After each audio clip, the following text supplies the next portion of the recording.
नमस्कार, मैं डॉक्टर सुप्रीत आप सभी का भारत मौसम विज्ञान विभाग की दैनिक मौसम परिचर्चा में स्वागत करता हूं।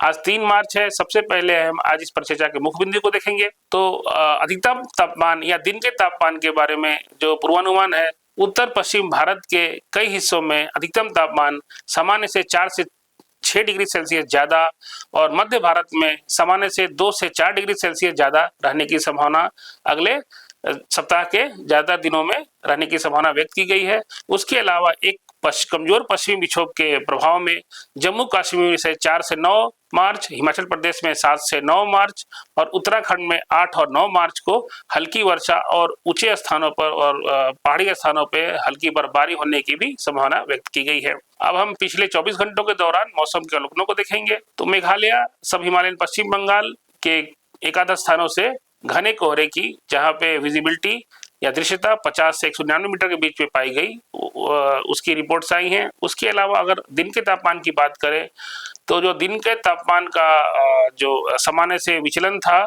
वो जम्मू कश्मीर, हिमाचल प्रदेश, उत्तराखंड, पश्चिमी उत्तर प्रदेश, पश्चिमी राजस्थान में सामान्य से 4 से 8 डिग्री सेंटीग्रेड ज्यादा रहा।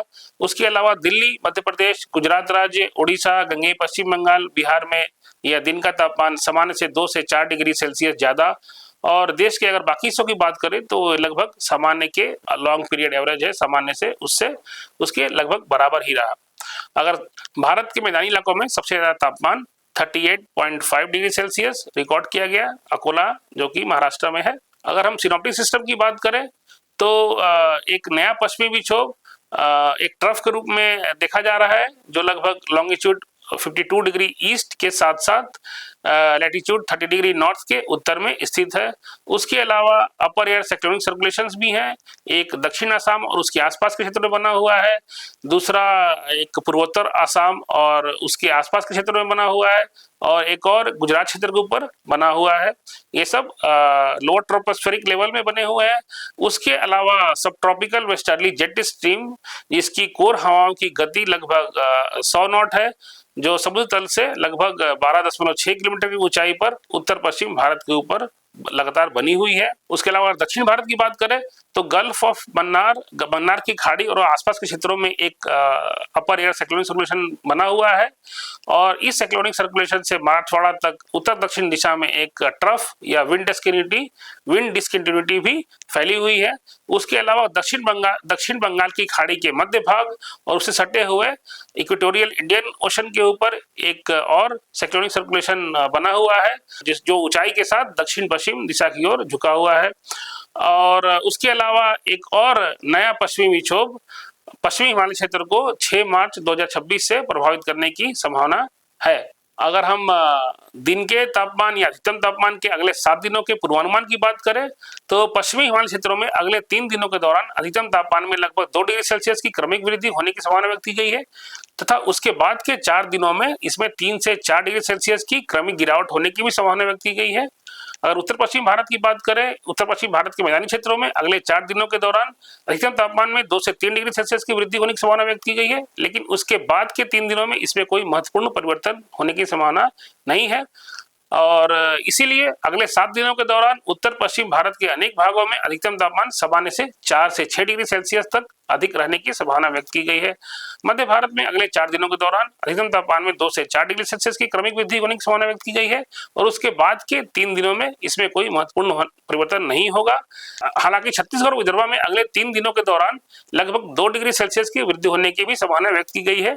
उसके बाद से इस अधिकतम तापमान में कोई महत्वपूर्ण परिवर्तन नहीं होगा। अगर महाराष्ट्र की बात करें तो वहां अगले 4 दिनों के दौरान अधिकतम तापमान में 2 से 3 डिग्री सेल्सियस की क्रमिक वृद्धि होने की संभावना व्यक्त की गई है, तथा उसके बाद के 3 दिनों में इसमें कोई खास बदलाव नहीं होगा।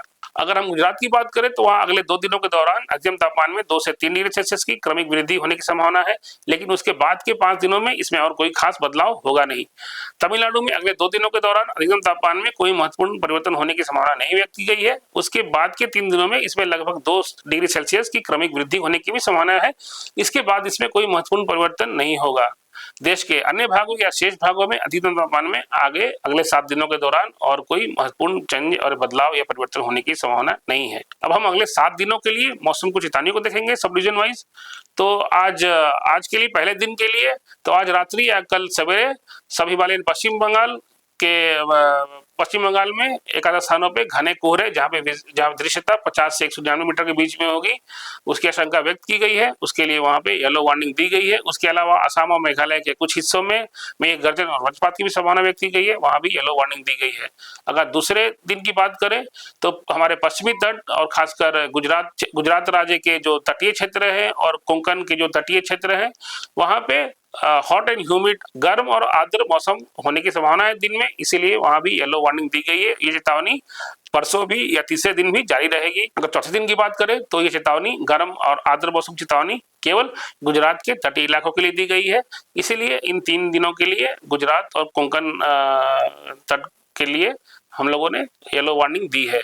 बाकी के 3 दिनों के लिए, 5वें, 6ठे, 7वें दिन के लिए अभी कोई खास मौसम चेतावनी जारी नहीं की गई है। अद्यतन जानकारी और अपडेट्स के लिए आप हमारे वेबसाइट से जुड़ सकते हैं mosam.imd.gov.in। मोबाइल पे हमारा मौसम ऐप भी डाउनलोड कर सकते हैं। आज के लिए बस इतना ही। नमस्कार, जय हिंद।